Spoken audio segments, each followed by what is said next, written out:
Hello, everyone. Thanks for joining our community conversation. My name is Rachel Zukowski, and I'm the Program Services Manager for Prince George's County Memorial Library System. Today, we have a panel from Prince George's County Public Schools, and they are media specialists, and we'll be talking about the different types of programs that we can help families learn from home. We'll also be talking about public library resources as well. And I just wanted to mention that normally our CEO, Roberta Phillips, is hosting the community conversation, but today I'll be taking the reins. So we really want to welcome our guest panelists today, and we will first go around the virtual room and have everyone introduce themselves. We'll first start with Catherine Francoeur.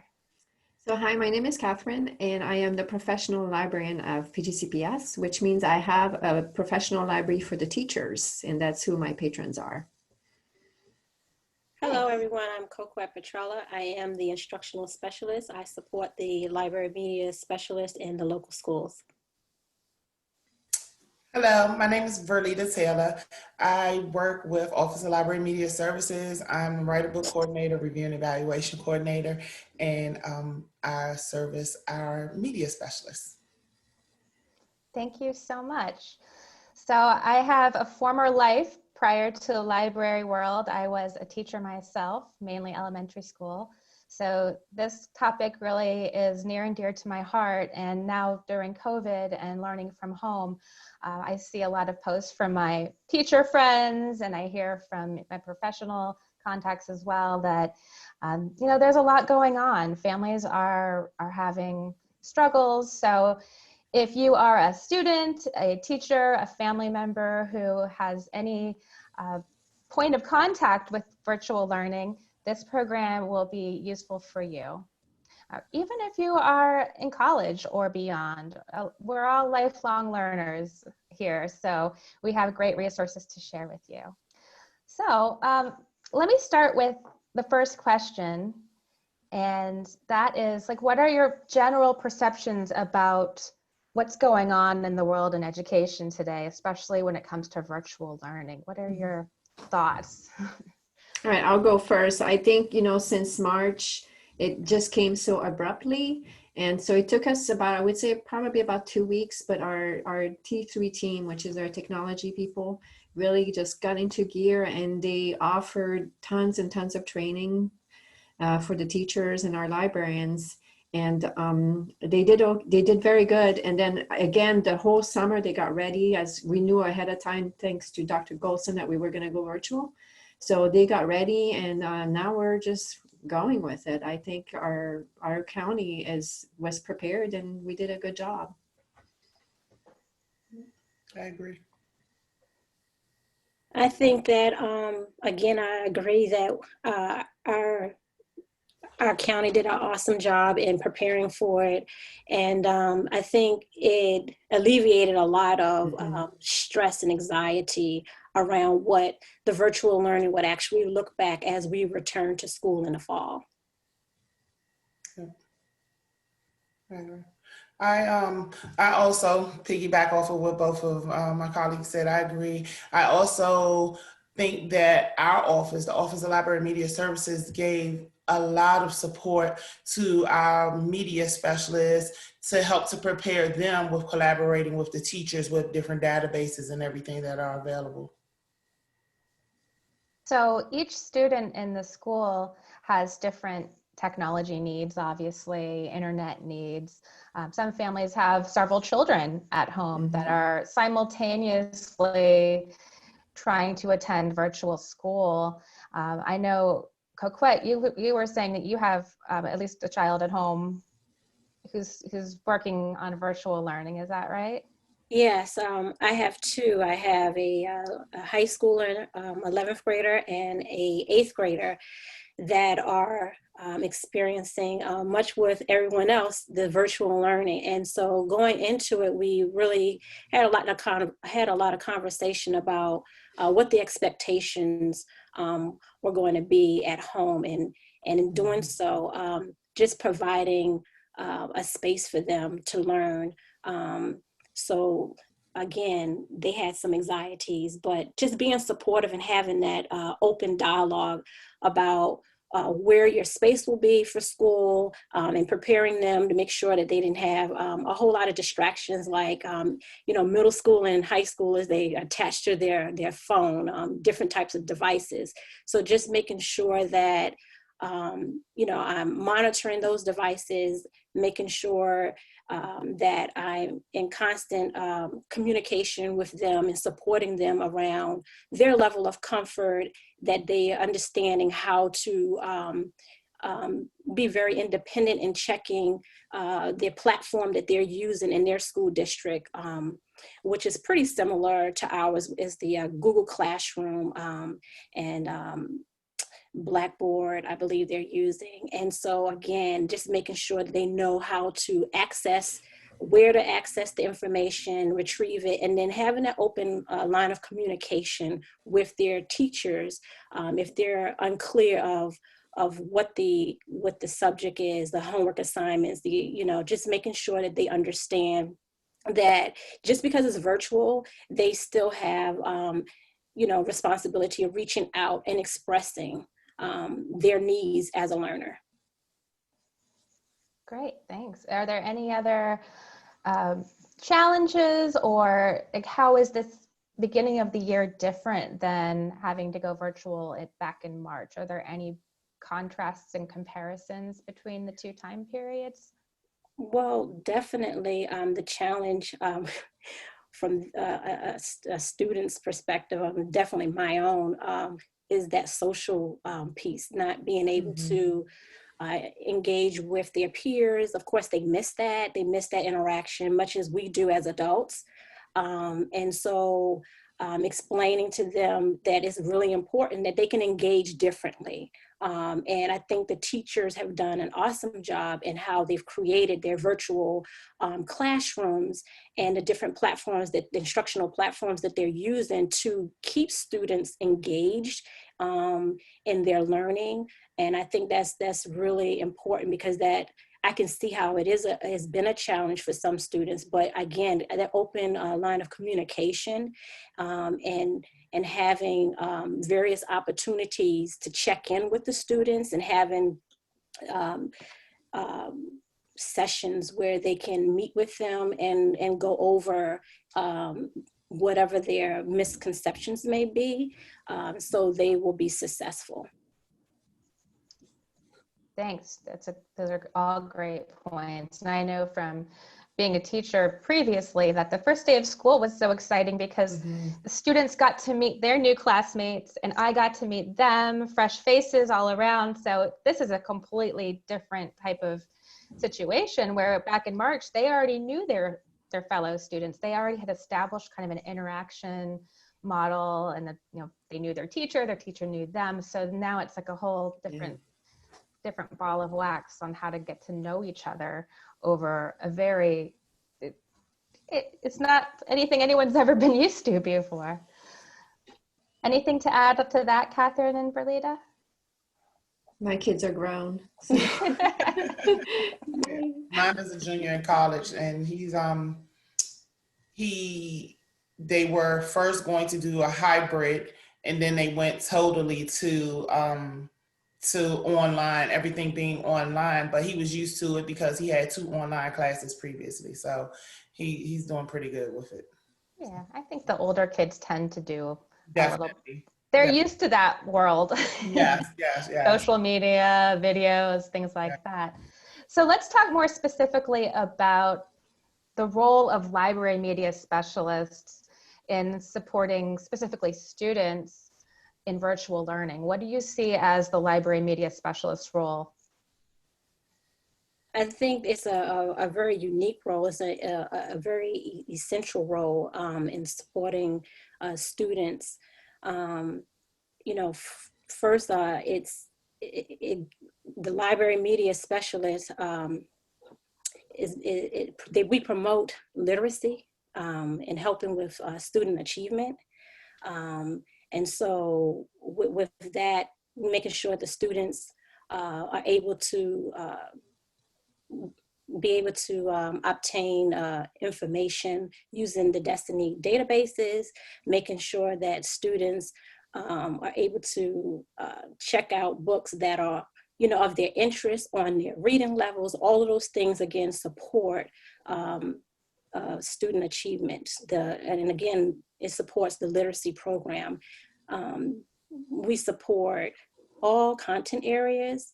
And again, I think it's just important that as a specialist, library media specialist, that we are showing the students how to navigate the various databases and making sure that they understand where to find the right information. So, if they're doing a research paper, specifically if it's secondary, like what resources best will support me in finding that information and teaching them to know how to access it. If they're doing science or art, again, making sure that they know which databases that they should actually be searching and retrieving that information. So the students will be successful in preparing them for learning new information, because we're lifelong learners. And again, we're promoting reading and preparing students to learn in a world of information. Especially in a world right now where information can be very suspect. So Yeah. what media specialists do, and maybe Catherine or Verlita can chime in on this, is what is valid information versus fake news. I mean, that is something so important for kids to learn at an early age. Definitely. Yeah, I think the way it's set up, a lot of our elementary school librarians have to teach classes just like it was face-to-face. So the students are familiar with who they are and what they are, and they reach out to them. They can email them or through Google Classroom. And if they have any questions, I think our librarians are more than happy to help them that way as well. Yeah. That's great to know. So how do the media specialists support teachers in their core subjects? What, maybe behind the scenes, what is the work that's happening to make sure that the students are getting, by proxy through the teachers, the best and most valuable information? Well, definitely they need to collaborate. That's the key. Collaborating with the teachers, and they can co-teach with the students. In the virtual platform, you have both of the teachers there, and through their planning, they're able to target and better meet the needs and address the needs of their students. Teaching them about the different platforms, like Google Classrooms, maybe Screencastify, Kahoot. Like together, they're exploring and showing the students how they can be successful in their learning, and of course meeting the needs of our diverse learners, because we all know that each of us learn differently. And so I think that that collaboration again makes students more successful, because now you have the two individuals that are targeting exactly what students may need. And actually, I think if I can add, Coquette, that with the Google Classroom, when it's face-to-face, a lot of time the teachers just drop off the kids and they don't really talk to the librarians. But now that the librarians have to go into the teacher's Google Classroom, they actually are seeing what the students are doing, what they're doing in class. So it gives them better access, and they can support what the teachers are doing. So they can see, they're studying turtles. So they will come in with, turtle books and that kind of stuff. So that has the plus sign, I think, on the plus for our librarians. It's just collaboration piece has increased. That's actually a really nice silver lining. Yes. I hope that's on your list. I hope that's on your silver lining list, Catherine. Because as tough as it is, I think we have to find what works and what good things we can bring out of this into our future collaborations between teachers and library media specialists. I remember when I was a fourth grade teacher, man, did I lean on that library media specialist, because there's a big project coming up on Explorers and we have to have all this information, and they would always help pull in all the best information. So yeah, and I think the teachers are seeing now more what a librarian can do. Like, wow, they can actually support me and bring in more resources to our students, you know.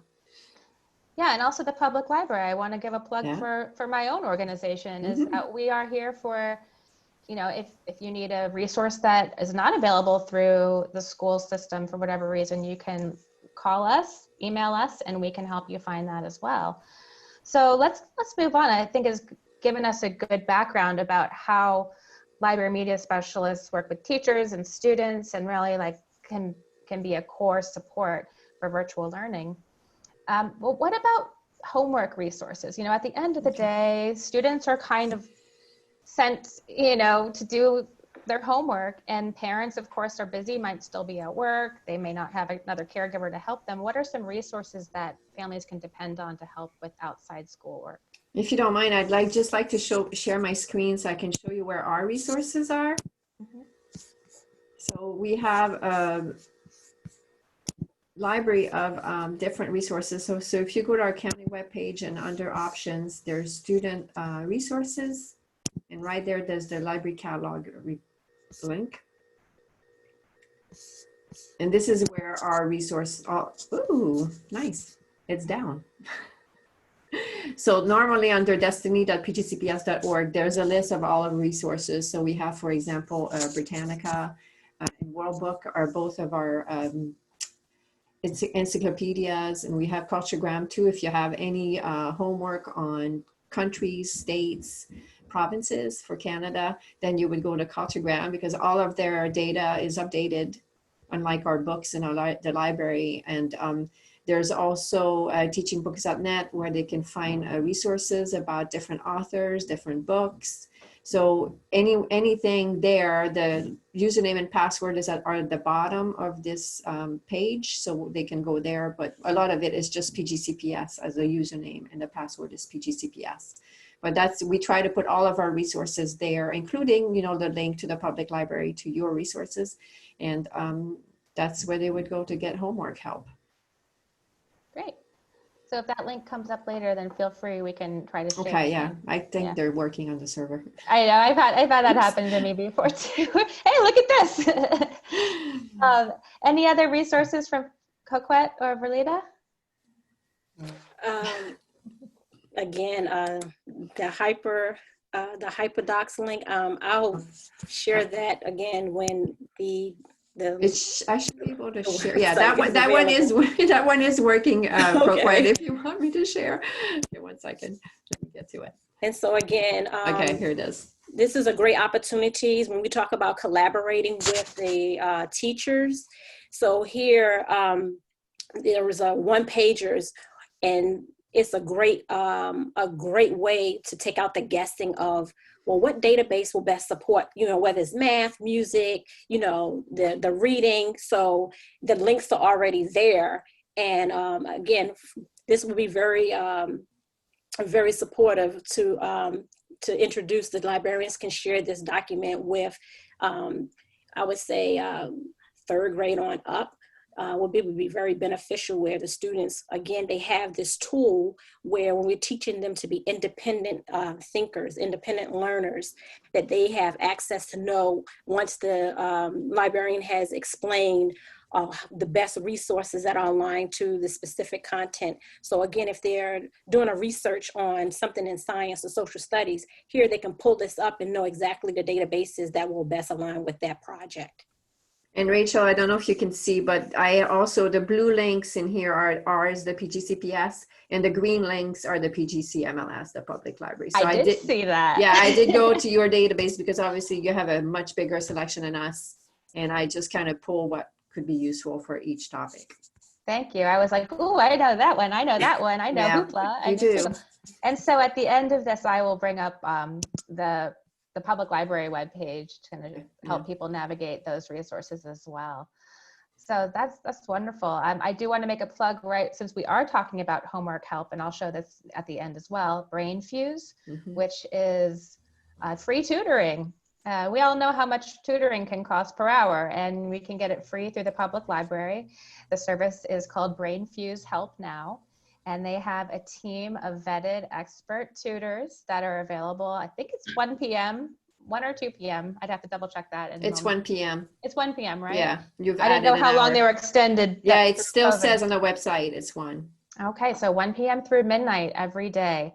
And you can talk to, chat with a tutor on specific subjects. So you choose your grade level, you choose your subject area, and they even have bilingual tutors. So if a family is needing a tutor in Spanish, let's say a family member is helping their kid with math, but needs kind of like the translation aspect of it, they can access a tutor that speaks and translates. So do they actually talk to somebody, or is just typing or just chat?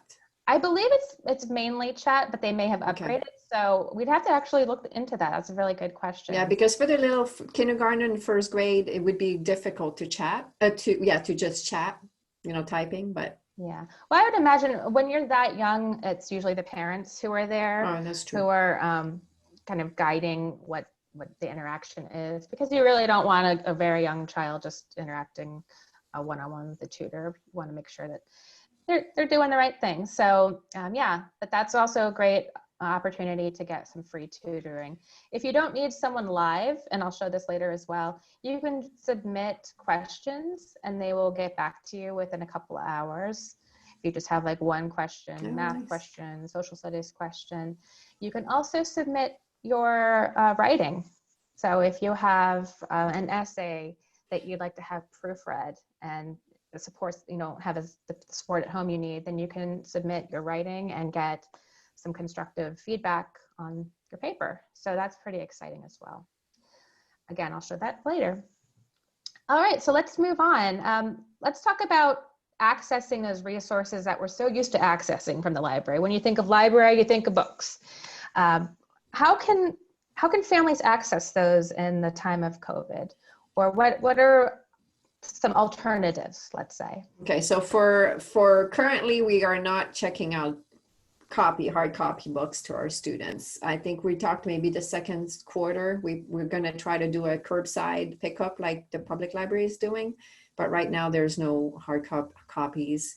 So we are asking our students to please hold on if they have currently books checked out from their school library, to just hold on to them until we get back to school. But we did acquire, we do have some ebooks, and now we're expanding into Sora as well, which we can connect to the public library. So we have a very big selection of ebooks. They can just log in through Clever now, and they can check out as many ebooks as they want. Wow, that's super. And of course, if you do need physical books, the public library has curbside pickup, which is really exciting. So what you just do is go into our catalog and search for your title, place a hold, and let them know which branch you'd like to pick it up at. And then you can schedule a curbside appointment, and those materials will be ready to put into your trunk or back seat contactless. So we're really exercising social distancing and wearing masks and protective gear, gloves and all of that. So it's a very safe process. Any books that come back, we put into quarantine for a week. And so there is no transfer of anything across materials. So good option if you can't find the ebook that you're looking for, or the online resource, is we do still offer physical books. So don't forget about that. We also have ebooks and audiobooks, just like the schools, as Catherine mentioned. So we hope to see you all there. Sometimes we will put extra activity kits or information, bookmarks, little prizes here and there. We still have t-shirts that we're giving away that are left over from the summer. So if you'd like a t-shirt, schedule your curbside appointment. I didn't know that. Come see us. Yeah, we have a lot of t-shirts left over, so we would like to get them out of the branches. So please, whenever you come pick up a book, if you haven't indicated it in your curbside appointment form, just let our staff know and they will give you a t-shirt. You're very cute.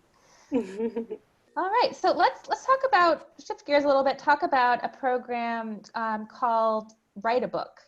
And Verlita, you're going to be our expert on what Write a Book is and to give us as many details as you can about this exciting program. Sure. Write a Book is on its 44th year. It's a program that's sponsored by the Office of Library Media Services, and it gives students an opportunity to display their creativity through writing and illustrations. There are tons of benefits in participating in the Write a Book program, and some of them are that the Write a Book program directly supports our instructional goals and standards, and students are right to inform, they right to persuade, they express personal ideas. The students develop lifelong learning habits, critical thinking skills, and ability to, use the newly acquired information that they have effectively and collaboratively in a global setting. Amazing. So what kind of topics can students write about? You said really they can write about anything that they want to write about. We do have guidelines. There are 7 total categories that they may write about, that they may write in, and they're picture storybook, illustrated fiction, nonfiction, graphic fiction, plays, short stories, and poetry. So they can write about whatever they want to write about. They pick the category and they follow the guidelines that go along with that category. And it's offered from pre-K to 12th grade. Wow. So even those kids who are still learning how to write, they could illustrate and tell a story and have maybe someone write along with it. Definitely. Or if they don't have the words, they can draw just pictures, which would be our picture storybook, where it's just all pictures and very few words, so they can do it that way. It's this year our program is virtually, so we are still having Write a Book this year. It is virtually, and we're using a program called Book Creator this year. Great. So if a student wanted to submit a work, how do they go about doing it, and what is the timeline for this? So we are, like I said, we're using Book Creator, and they'll be able to submit and share their work through Book Creator. There's a training that will take place on September the 30th for our library media specialists, who then will get the information out to the students and the parents. All books virtually are due to me by January the 29th, 2021. And if they need more information, I do have the website. I can put it in our chat, or I can put it in, I can share my screen and show the link as well. And also, I just want to say that homeschoolers, if they follow Prince George's County Public School guides, they can, if they're under that umbrella, they can also participate. Wonderful. And you said this was a competition/contest, right? Yes, it is the program. So what happens is every student in, say, the 3rd grade that writes a picture storybook, their book goes against every student in the 3rd grade that wrote a picture storybook. So you're not just competing with kids at your school, you're competing with kids in schools all across the county. And wow. It is specifically to Prince George's County Public Schools students. Okay, awesome. Not to prevent anyone outside of the county from writing their own book. No, definitely they can. Sounds like a really fun project in general. Thanks for sharing all that information, Verlita. We really appreciate it. And 44 years? Yes, this will be. Did I hear that right? Yes. Wow. It's been going pretty strong, and each year, the writing gets better and better. And also, I just want to say that it collaborates with the library media specialists and the teachers, and then at home with the parents and the students, because we do welcome parent participation, helping the student along, not doing the book for them, but helping them, guide them, and, like helping to critique and go over and help to brainstorm, especially with your pre-K students, your younger ones. That's super. So I wanted to give a little plug to talk about kind of like a contest or challenge. And we also have, similar to the summer reading challenge, in the fall, we're going to be launching a Read Woke challenge.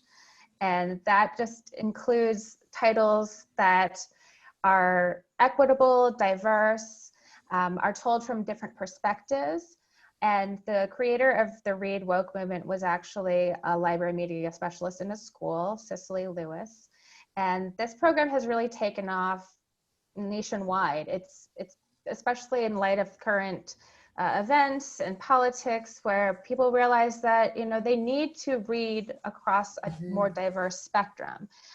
We have to understand each other's backgrounds and experiences to truly have an equal and ideal society. So if you can sign up on Beanstack, if you have a Beanstack account, it's really easy to make if you don't have one. And then you can sign up for the challenge and enter the different titles that you're reading. It will be, I think it'll be about 5 titles that we're asking people to read between October and the end of December. So right now we are, in the midst of it. So it's going on right now. And just please log your books, and we are going to have some fun prizes for those people who complete. We'll have some grand prize raffles. So we are excited to see what our customers and students in the schools are reading. And we'd love to get that information out to teachers as well, because I know that teachers are like, how can I get my students more involved in logging their reading and, diversifying their choices? They might just go to the same series over and over and over again. As we know, as library media specialists, kids find the things that they like, but we also need to encourage them to read outside the box as well. So we're really proud to be able to launch that, and we're excited for your all's support on that as well. So before I share my screen and show some of the public library resources, I just wanted to see if there's any last words of encouragement for those who are struggling, or even those who are doing quite successfully with virtual learning. Anything we can give, tips, tricks, or advice before we close? I would say if you have a hard time, just contact your media specialist and they'll do whatever they can to help you. Students and teachers and parents. Definitely. Yeah. I would just add to that, be patient, because it's new to all of us. And again, I think our county is doing an awesome job, but just be patient, Yeah. Thanks. So let me share my screen and bring you through a few of the great resources that I spoke about, especially the tutoring. I know that that's usually the #1 thing that teachers and parents ask me about when we talk about tutoring resources. So, and I hope you can see my screen. This is BrainFuse Help Now. You can find it by going to our website, PGCMLS.info. And then across the top, it says online resources. We have an alphabetized list. We have a homework suite of different resources that you can use. So this one in particular is awesome because once you make an account, you can get expert help. So I mentioned earlier live tutoring, and this is where you would choose your grade and your subject level and be matched with a tutor for that level. There's also that writing lab that I mentioned where you can submit your essays, stories, whatnot, and get some editing help with that. And Rachel, maybe can I just say, if the parents don't know their patron ID to get into the public library is just PGCPS in front of their student's ID number. Right. So the link account is for every student. Yes. Each student has one. It's PGCPS and then followed by your 9-digit student ID number. Yes, thank you. And then the password is the last 4 digits of your ID number. So yes, you do need to have an account for this, but it's very easy to set up. Skill Surfer, if you're not specifically looking for the answer to a question or you need live tutoring help, you can actually kind of build skills through a variety of resources like videos, quizzes, things like that. If you are looking for just like maybe you're stumped on one question, your math question or whatnot, you can send that to an expert tutor and get an answer through email and through this account. There's a language learners lab. And for those looking for college, we even have a FAFSA service to help you fill in your paperwork. Other things that you can do is take diagnostic tests and customize your study plans. You can also create flashcards online. So, you know, front has like a definition and then the back is the term. So you can quiz yourself. You can do matching. There's several different ways that you can set up quizzes for yourself. And then for the high schoolers, you can look into different college majors that you might be interested in and careers that match your skills. And then if you want to get really fancy, you can set up collaborative sessions with your classmates to study together. Mm. And then you can do movie like notes and ideas. So lots of different options here. Again, it's available from 1 p.m. to 11 every day of the week, including weekends, so Saturday and Sunday. And another, let me try to share this other one. We have, just to show our homepage. So this is where you land when you go to pgcmls.info. You see a picture of our beautiful to be built or in the process of being built Hyattsville Branch Library. Wow. Yeah, isn't that going to be great? Our saucers over here with their little reading garden. Really spectacular. Green roof. Well, anyway, so we're going to get back to the homework help. Let's see. Going to online resources, you can find everything here alphabetically, and you can find the different databases, encyclopedias. Here's BrainFuse Help Now. This is just a great place to start if you're looking around. There's Comics Plus. There is a hobbies place that you can find some interesting crafts to do. ABC Clio is kind of like an encyclopedic type of resource. So a lot of ebooks, nonfiction type of resources here. We do have Encyclopedia Britannica Library Edition. Oh yeah, okay. So all sorts of fun things. And gosh, I could go on forever on this. So, but yes. I know that we've covered a lot of ground today, and we are really thankful for our customers who came by to spend some time with us this afternoon. This video will be available on our YouTube channel going forward. So if you want to come back and reference something, like what did they say about tutoring, you can come back and watch this. And we hope that you have a wonderful afternoon. Thank you to our panelists, Catherine, Coquette, and Verlita. It was very informative, and looking forward to hearing about everyone's virtual learning experience. Thanks. Thank you. Yeah. Take care, everybody. Bye.